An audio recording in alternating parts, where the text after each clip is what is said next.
신약 고린도전서 10장 31절에서 33절까지 말씀 제가 봉독 교훈입니다.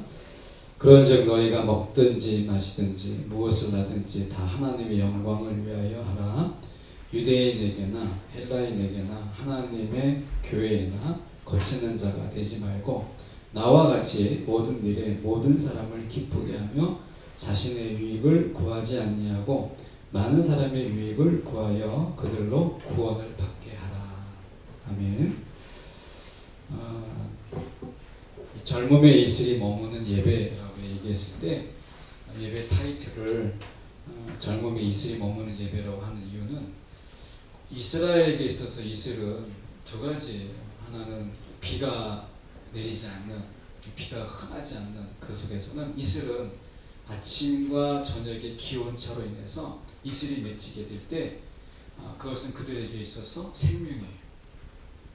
그래서 이슬이 있음으로 인해서 식물이 자라고 이슬이 있음으로 인해서 그들이 이제 뿌리를 내릴 수 있는 거죠. 그래서 이슬은 이스라엘에게 있어서 식물에게 있어서 일종의 생명이다 라고 하는 부분이고, 또 하나 이슬은 은혜를 상징해요. 이슬이 내렸다라는 것은 하나님의 은혜가 임했다라는 거예요. 근데 그냥 이슬이 머무는 예배, 하나님의 은혜가 머무는 예배, 생명이 머무는 예배 이렇게 하지 않고 앞에 젊음 이렇게 붙인 것은 내가 젊기 때문에, 나이가 어리기 때문에 젊은 게 아니라 하나님의 젊은 은혜, 패기가 있는 은혜, 하나님의 그 어떤 젊은 생명력이 내게 있기 때문에 우리는 청년이다 라고 하는 의미를 담고 있어요. 그래서 이 시간은 청년의 은혜를 우리가 공급받고 청년의 생명을 공급받는 이런 예배가 되면 좋겠다 해서 우리가 젊음의 이슬이 머무는 예배라는 긴 예배의 타이틀이 저에게 있는 거예요. 오늘 말씀을 통해서 우리는 이 세계관이라고 하는, 가치관이라고 하는 이런 부분을 저희가 보고 있는데, 저희가 지난주에는 이제 전사님이 말씀을 전하셨고, 오늘 저희가 어떤 세계관을 가지고 세상을 살 것이냐라고 하는 이런 고민이 여러분 가운데 있잖아요. 우리가 이 세상과 똑같은 삶을 살 수는 없는데 그럼 어떤 가치관과 어떤 세계관을 가지고 살 것이냐라고 하는 거예요. 이런 게 참 고민되거든요. 그래서 우리가 성경을 통해서 특히 사도 바울이 당시의 세계관과 다른 세계관을 가지고 살았던 아주 중요한 인물이기 때문에 우리가 그 인물이 이야기하고 있는 세계관을 살펴봄을 통해서 우리가 이 세상을 어떻게 청년의 신앙으로 살 것이냐라고 하는 부분을 함께 고민해 보려고 합니다. 말씀에 우리가 보면 그런즉 너희는 먹든지 마시든지 무엇을 하든지라고 되어 있어요. 이거는 굉장히 중요한 단어거든요. 왜냐하면 무엇을 먹으라 이렇게 되어 있지 않고 먹든지 마시든지 무엇을 하든지 자유예요. 내가 무엇을 하는 것은 이 자유입니다. 사랑에 있어서 자유는 굉장히 중요한 것이에요. 여러분이 얼마 전에 뉴스를 들으셨는지 모르겠지만 이제 과외를 합니다라고 이제 써서 붙였잖아요. 여러분 과외한다는 거 조심히 써야 될 것 같아요. 과외를 합니다라고 여자분이 20대의 여자분이 과외를 전봇대에다 붙여놓잖아요. 과외합니다. 근데 어떤 30대 남자가 나도 과외하겠습니다 해서 고시원으로 꼬셨어요. 오게 한 거죠. 그리고 그 온 여자를 감금하고 가두어서 집 밖에 못 나가고, 그리고 폭행을 하고 협박을 하고 그리고 성폭행을 하고 사진을 찍고 이렇게 해서 한 달이나 과외하겠다라고 하는 사람을 붙잡아다가 감금한 이런 사건이 있었어요. 그래서 감시가 소홀한 틈을 타서 20대의 여성이 탈출해가지고, 그리고 겨우 문자를 했는데 친구한테 문자나 급하다, 경찰을 불러달라 해가지고 그 경찰이 와서 그 범인을 잡았어요. 이 한 달이라고 하는 이 시간은 이 여인에게 있어서 아마 지옥 같은, 아마 영원히 지워지지 않는 그런 시간이지 않을까 하는 생각을 가지게 돼요. 그래서 어떻게 보면 공개적인 자리, 그리고 안전한 자리에서 만났어야 되는데 고시원에서 만난 자라고 하는 바람에 그걸 아무 생각 없이 간 거죠. 그의 인생이 완전히 어긋났잖아요. 참 얼마나 그 상처가 얼마나 깊겠어요. 근데 우리가 이건 사랑이라고 말하지 않아요. 감금하고 폭행하고 가두고 자유를 빼앗은 거죠. 왜냐하면 사랑은 선택의 자유를 줘야 돼요. 나를 택할 수도 있고 택하지 않을 수도 있어요. 사랑은 자유가 보장이 돼야 돼요. 그리고 그 자유 속에서 사랑이 있는 거예요. 자유와 사랑은 같이 가요. 그러니까 우리가 생각해 볼 때 여러분 자유는 있는데 사랑이 없다. 자유는 있는데 사랑이 없다라고 했을 때 여러분 자유의 이름으로 구속되지 않으면 그것은 진정한 사랑이 될 수 없어요. 그러니까 결혼이라는 건 그런 거잖아요. 내가 사랑이라는 것 때문에 그 자유가 구속이 돼요. 이것이 이제 사랑인 거예요. 사랑은 자유를 제한해요. 근데 이 자유는 자발적인 제한인 거죠. 근데 반대로 내가 사랑은 있는데 자유가 없어요. 이것은요, 납치 강금처럼 억압된 거죠.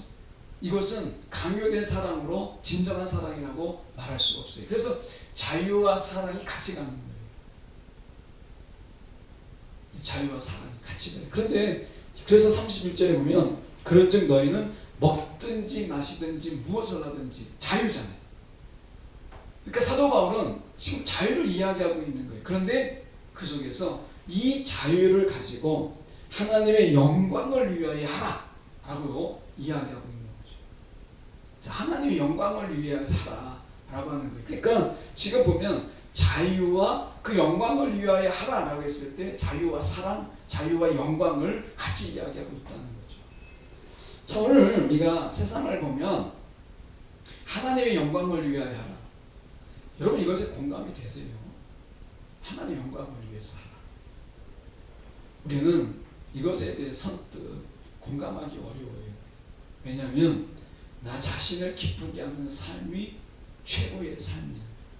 나 자신을 기쁘기 위해서. 여러분 왜 열심히 살아요? 왜 열심히 돈을 벌어요? 나 자신을 기쁘게 하기 위해서. 다시 말하면 우리는 이 말 어렵게 말을 하죠. 행복을 위해서. 나의 행복을 위해서. 이거 결국 나를 기쁘게 하기 위해서 그런 거예요. 이게 세상의 가치고 그리고 세상에 추구하는 행복이에요. 그러니까 내가 기쁘기 위해서. 왜 돈을 열심히 모아죠? 내가 열심히 일하지만 사실은 그 돈 가지고 나를 정말 행복하게 하기 위해서 그렇게 하는 거예요. 이걸 우리가 나쁘다 이렇게 말할 수 없어요. 근데 사도 바울은 전혀 다른 가치를 이야기하잖아요. 그러니까 너희가 먹든지 마시든지 무엇을 하든지 너의 행복을 위해서 그렇게 하라. 이렇게 하라면 정말 이해가 빨랐을 거예요. 그런데 먹든지 마시든지 무엇을 하든지 자유가 있는데 그 자유를 가지고 하나님의 영광을 위해서 하라. 이렇게 말하고 있는 것이 어렵다는 거예요. 여러분 이렇게 할 수 있어요? 내가 무엇을 하든지 다 할 수 있는데 나를 위해서 하는 게 아니라 하나님의 영광을 위해서 한다. 여기서 약간 우리가 좀 삐딱선을 타지 않아요? 그럼 나는 뭐지? 이렇게 되는 거예요. 그럼 나의 행복은 뭐지? 이렇게 되는 거죠. 여기서 우리가 가치관의 충돌이 일어나게 돼요. 여기서 우리가 어려운 부분을 만나게 돼요. 그렇지 않아요? 32절에 보면 이렇게 돼 있어요. 유대인에게나 헬라인에게나 하나님의 교회에 거치는 자가 되지 말고 이렇게 돼 있어요. 걸리적거리는 자가 되지 말라는 거예요. 그러니까 교회에 걸리적거리는 자가 되지 말고, 그러니까 헬라인이나 유대인이나 이것에 사람들에게 걸리적거리는 사람이 되지 말고 걸림돌이 되지 말라는 거예요. 우리는 걸림돌이 되고 싶지 않아요? 저 사람을 우리가 축구에 태클이라는 게 있잖아요. 태클.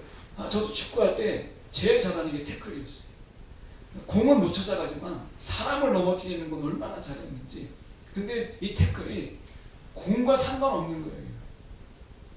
그래서 태클이라는 게 우리가 그 사람의 직접적인 신체 접촉이 있으면 이건 파울이잖아요.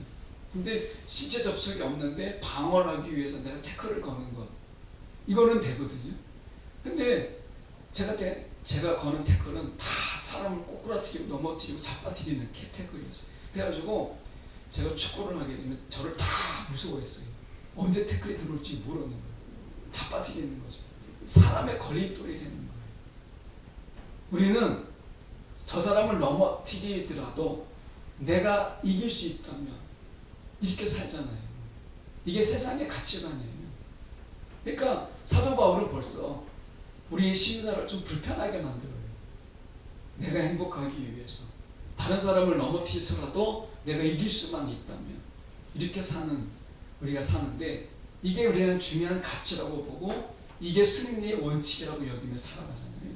근데 사도 바울은 그 자유를 가지고 하나님의 영광을 위하여 또 거치는 자가 되지 말라. 그게 유대인이라 할지라도 헬란 이방인이라 할지라도 우리가 거치는 자가 되지 말라, 이렇게 이야기를 해요. 자, 그래서 사도 바울의 삶을 도대체 어떻게 생각하고 있기 때문에 우리가 그런가 라고 하는 것을 생각해 보게 되는데, 여러분이 생각하는 완전한 삶은 뭐죠? 내가 행복을 추구하고 내가 누리고 살아가는 것을, 이것을 우리가 완전한 삶이라고 생각하죠. 나만 행복할 수 있다면 이거예요. 근데 사도 바울이 전한 완전한 삶이라고 하는 것은 우리가 생각하는 것과 많은 차이가 있어요. 자, 여기에서 여러분이 고민해 보면서 어떤 걸 택할 것인가를 정답을 가지고 이거 당연히 뭐 사도 바울의 삶이지 이렇게 하지 말고, 여러분 삶은 고민이에요. 고민. 그냥 무대포로 하지 말고 맹목적으로 하지 말고 여러분이 고민해 보면서 정말 어느 게 정말 완전한 삶일까 라고 하는 것을 좀 고민해 봤으면 좋겠어요. 하나님이 만드신 세상을 우리가 이해할 필요가 있죠. 그것은 뭐냐면 어려운 말이잖아요. 삼위일체 하나님. 하나님은 하나님인데 삼위일체 하나님이라는 거예요. 여기서 우리가 걸려요. 자, 이걸 우리가 아셔야 돼요. 하나님의 존재의 방식이 성부와 성자와 성령의 삼위일체 하나님이라는 거예요. 하나님이 세 분인데 우리는 한 분 하나님이라고 이야기해요. 성경에 보면 사람을 만들 때 우리의 형상대로 복수를 썼어요. 하나님께서. 그러면 하나님이 한 분이 하나님이 아니라 우리의 형상을 따라 라고 얘기하고 있기 때문에 하나님은 복수예요. 성부와 성자와 성령. 그런데 우리는 세 분 하나님이라고 얘기하지 않고 한 분 하나님이라고 이야기를 해요. 그럼 하나님의 존재의 방식이 어떻다는 거예요? 공동체로 존재하신다 라고 하는 거예요. 하나님 자체가 공동체로 존재하신다는 거예요. 여기에서 모든 게 출발해요. 완전한 삶은 나 혼자만의 행복이 아니라 하나님은 공동체의 행복을 요구하세요. 이게 하나님이 우리 가운데 이야기하시는 완전한 삶이에요. 그러니까 하나님은요, 우리를 부르시잖아요. 그럼 부르시면 나 혼자의 부르심으로 절대 부르지 않으세요. 하나님이 나를 부르시면 공동체 안에 두세요. 그게 교회예요. 여러분이 어느 누구의 부름이 하나님이 어느 곳에 부르더라도, 제가 알고 있는 분은 화장실에서 하나님의 부르심을 받았어요. 화장실. 정말 깨끗하고 화려한 곳에서 부르시면 좋은데, 그분이 아내가 이 성경을 늘 꽂아놔요. 근데 남편분은 예수를 믿지 않는 분이세요. 그러다가 이게 이제 볼 수 있는 게 신문을 가지고 왔어야 되는데 깜빡 잊고 그냥 들어온 거예요. 옆에 성경에 꽂혀 있는 거죠. 그 성경을 읽다가 볼일 보다가, 참 지저분한 이야기죠. 볼일 보다가 성경을 폈는데, 야, 거기서 하나님의 은혜가 임한 거예요. 그래서 그걸 화장실에서 만났어요. 그리고 어떤 분은 길을 가다가 정말 예수 믿는 사람을 얼마나 자기 아내를 5년 동안 교회 간다고 주먹으로 팼던 분이세요. 여러분, 그런 박해 속에서 이분은 늘 계란을 들고 예배 드릴 때마다 계란을 문질렀어요. 먹는 데를. 그러면서도 한 번도 예배에 지각한 적이 없으셨어요. 5년 동안. 그러다가 그 남편분이 지나가다가 전도하시는 분이 테이프 들어보세요 하고서 테이프를 딱 던져줬는데, 그 테이프를 듣고 가다가 예수를 만났어요. 인생이 바뀌었어요. 길에서 만난 사람, 화장실에서 만난 사람, 다른 집 타다가 만난 사람, 예수 만난 사람이 얼마나 다양한지 몰라요. 그런데 부르심은 달라도요, 결국에는 공동체 안에 두세요. 이게 하나님의 영적인 원리예요. 그래서 부르심은 내가 혼자 부름을 받죠. 그런데 그 부르심 속에서 하나님은 공동체 안에 반드시 두세요. 공동체에 소속할 수 있도록. 그래서 공동체 안에서 우리가 함께 기뻐하고 함께 즐거워할 수 있도록 하세요. 이게 하나님 영적인 원리예요. 그래서 나 혼자의 행복은 절대 하나님은 주지 않으세요. 같이 함께하는 가운데 하나님은 복을 주세요. 이게 영적인 원리예요. 그래서 초대교회를 보십시오. 초대교회에 많은 것을 가진 자들이 있었어요. 그런데 그 많은 것을 가진 자들이 어떻게 했어요? 주님을 만나게 됐어요. 그래서 공동체 안에서 없는 자들을 보게 하셨어요. 그리고 그들을 위해서 땅을 내놓고 땅을 팔아서 그들의 필요를 채우게 하셨어요. 이게 같이 기뻐하고 같이 행복하는, 이것이 하나님 영적인 원리입니다. 나 혼자 절대 행복하게 하지 않으세요. 공동체가 기뻐함을 통해서 내가 기뻐하고 공동체가 행복함을 통해서 같이 행복하는 이 행복을 하나님은 주신 거예요. 이게 하나님의 삼위일체 하나님의 영적인 원리예요. 그래서 여러분 기억하셔야 돼요. 나 혼자. 여러분 하나님의 완벽한 완전한 삶 속에서는 뭐가 없느냐? 이기적인 게 없어요. 개인적인 게 없어요. 이기적이고 개인적인 것을 하나님은 무너뜨리세요. 그래서 오늘 보면 그것이 잘 나타나 있는데, 자, 사도 바울이 이야기하고 있는, 그렇다면 우리가 완전한 삶이라고 하는 것, 거기에서 기준이 있어야 되지 않겠어요? 그러면 사도 바울이 이야기하는 가장 중요한 완벽한 완전한 삶의 기준이 뭐냐? 긍정적인 기준이 있고 부정적인 기준이 있어요. 첫 번째, 우리가 가장 중요한 긍정적인 기준이 무엇이냐?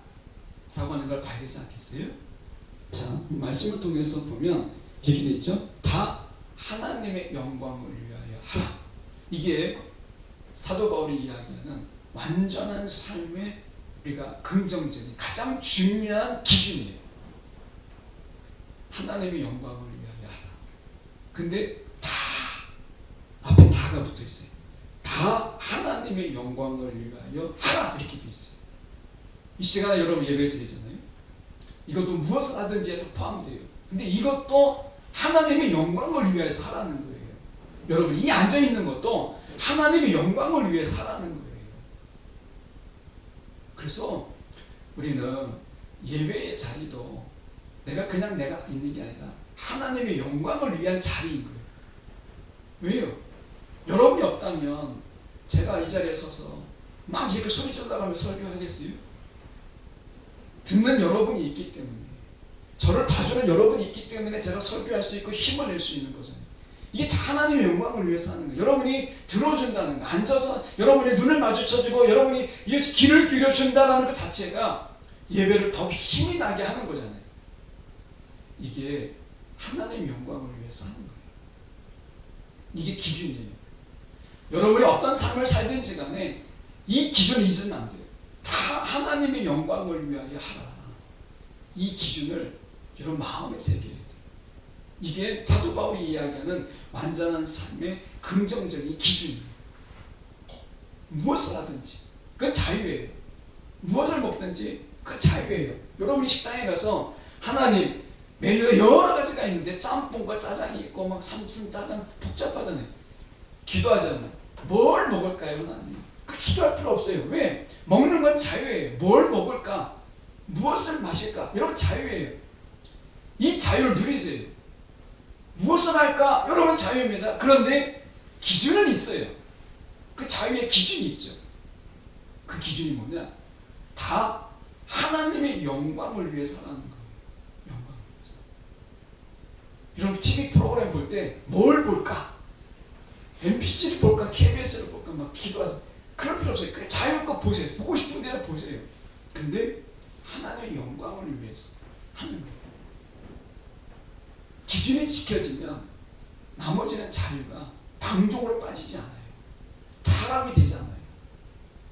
사도 바울은 우리 가운데 이 완전한 삶이지만 이 완전한 삶 속에서 우리가 이 자유를 마음껏 누리되 기준을 두었어요.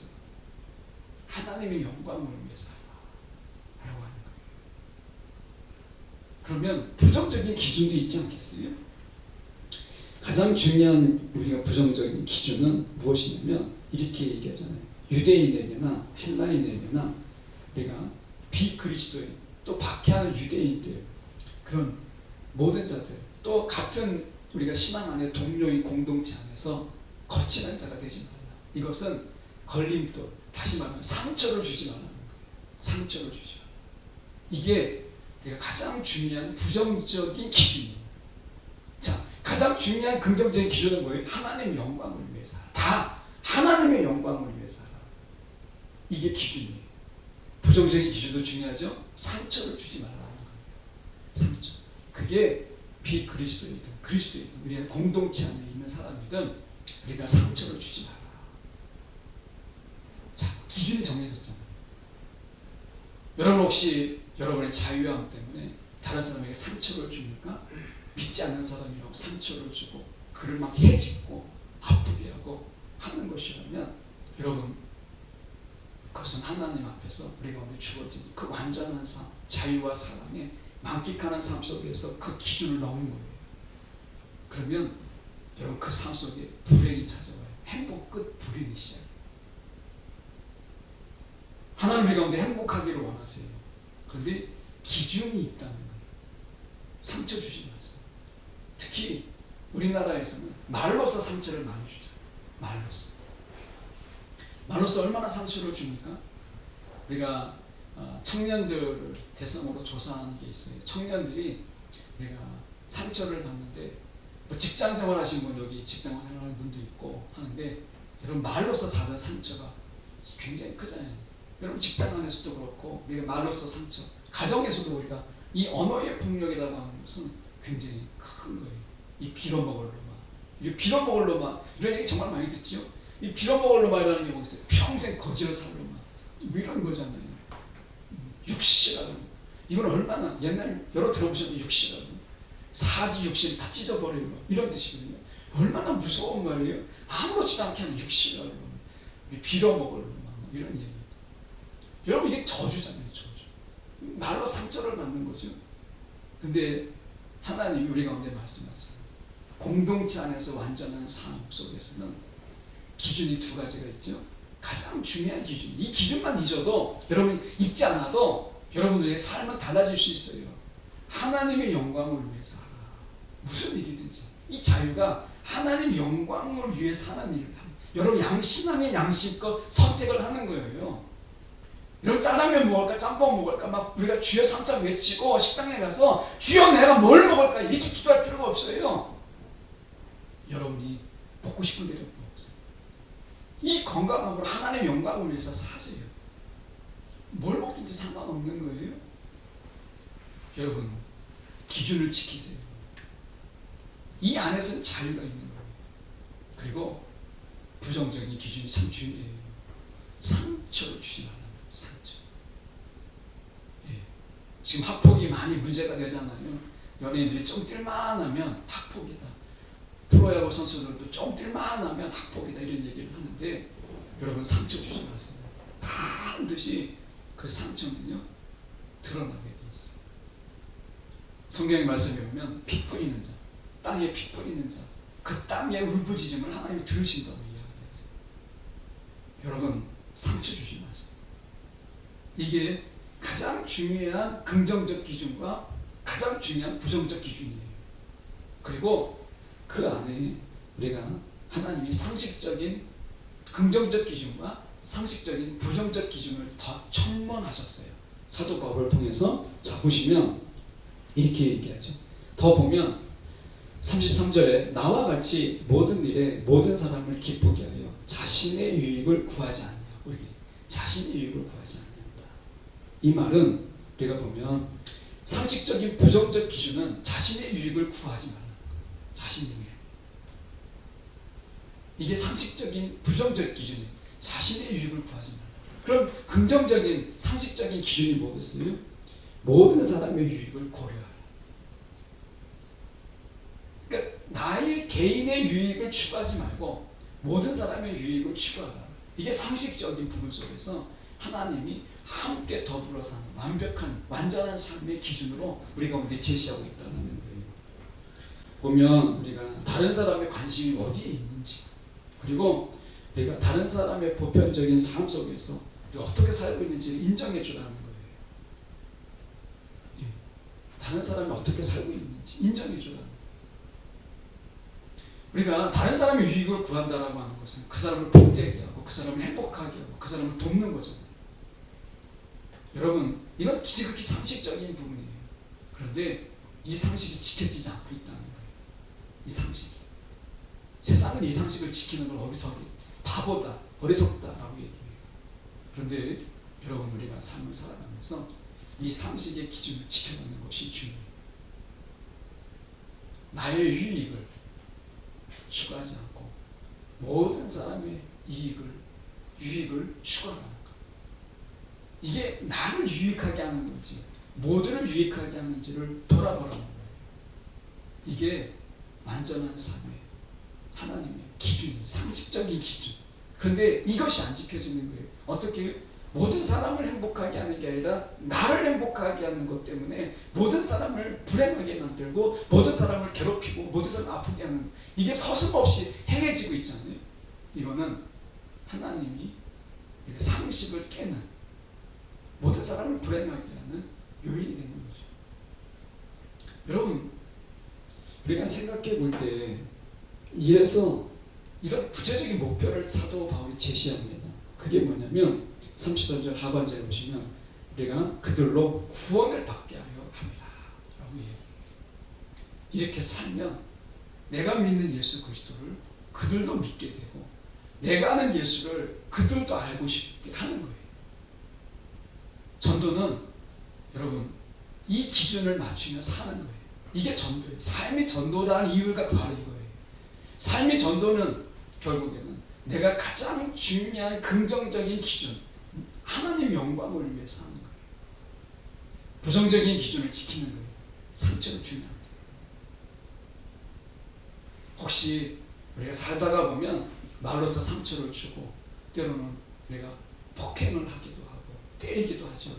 여러분, 그럴 때 정말 우리가 진심 어린 사과가 필요한 거예요. 오늘 상처 주지 마세요. 혹시 여러분 중에 서로 상처 주고 막 쟤 때문에 상처 받았다, 제 존재가 상처야, 막 이런 분 있으세요? 여러분, 우리가 상처 주고 상처 받지 않는 이 하나님의 가장 중요한 기준이 상처라는 거예요. 그래서 하나님은 우리 가운데 상처를 싸매어 주시는 분을 이 땅에 오셨어요. 왜요? 이 가장 중요한 기준을 세상은 지키지 않거든요. 예. 가장 부정적인 기준인데 상처를 주지 말라라고 하는데 어떻게 해요? 상처를 주고 상처를 준 데를 휘어파고 더 짓누르고 이렇게 하잖아요. 상처가 있으면 어떻게 해요? 싸매주는 게 아니죠. 세상은 어떻게 합니까? 그 상처받은 데를 더 짓누르고 더 짓밟고, 이게 세상이잖아요. 약점은 어떻게 해요? 파고들어가지고 그 약점을 통해서 사람을 지배하려고 하는 게 사단이잖아요. 여러분, 이게 세상의 기준이에요. 우리는 그렇게 살면 안 된다는 거예요. 사도 바울이 세상과 다른 가치관을 가지고 우리 가운데 살기를 원하는데 기준이 있다는 거예요. 여러분, 오늘 이 기준만 우리가 지켜도, 이 기준만 우리가 성실하게 살아도 우리의 삶은 달라져요. 우리가 교회 이 땅에 존재하는 이유가 교복에는 선교고 전도인데, 교회가 존재하는 이유가 가장 중요한 이 긍정적인 기준을 지켜가면서 가장 부정적인 기준을 행하지 않는 이 삶을 교회가 보여주는 거예요. 이것을 통해서 그들이 주께 돌아오게 하는 거예요. 이게 우리 가운데 맡겨진 교회의 삶이고 우리의 삶이라는 거예요. 여러분, 교회는 상식이 있어요. 상식. 아니, 어떤 우리가 봐도 어느 곳에는 나의 유익만을 추구하는 공동체로 존재할 수 있어요? 못하잖아요. 여러분, 오늘 완전한 삶, 주님이 우리 가운데 부탁하신 이 삶을 여러분 우리가 마음에 새기고 조금씩 실행해보는, 그래서 여러분 그 실행은 상처 입은 자를 찾아가서 싸매어 주는 것부터 시작합니다. 상처 입은 자들. 왜? 하나님이 그렇게 이 땅에 오셨습니까? 상처 입은 자들이 너무 많은 거예요. 오늘 저와 여러분이 그러기 위해서는 나의 유익을 구하면 못합니다. 나의 유익을 구하면 상처 입은 자를 싸매어 주고 돌봐줄 수 없어요. 나의 유익을 내려놓고 모든 사람의 유익을 위해서 돌아볼 때 그들을 싸매어 주고 그들을 부둥켜 안고 할 수 있는 거예요. 근데 이것이 결국에는 하나님의 영광을 위한 삶입니다. 오늘 이러한 공동체를 하나님은 복 주시고 이러한 공동체를 찾으시고 이러한 공동체에 하나님이 복의 복을 더 주시는 거예요. 오늘 저와 여러분이 이런 공동체, 청년 공동체를 위해서 부름받았다는 사실을 기억하고 오늘 저와 여러분이 상처 입은 자를 어떻게 싸매줄 것인가 오늘 우리가 함께 고민하며 그들을 손내밀 수 있는 이런 청년의 신앙, 청년의 공동체, 정말 젊음의 이슬이 머무는 그런 공동체를 만들어가는 길에 이제 머리를 모을 때가 됐고 우리가 함께 마음을 모을 때가 되었다라는 거예요.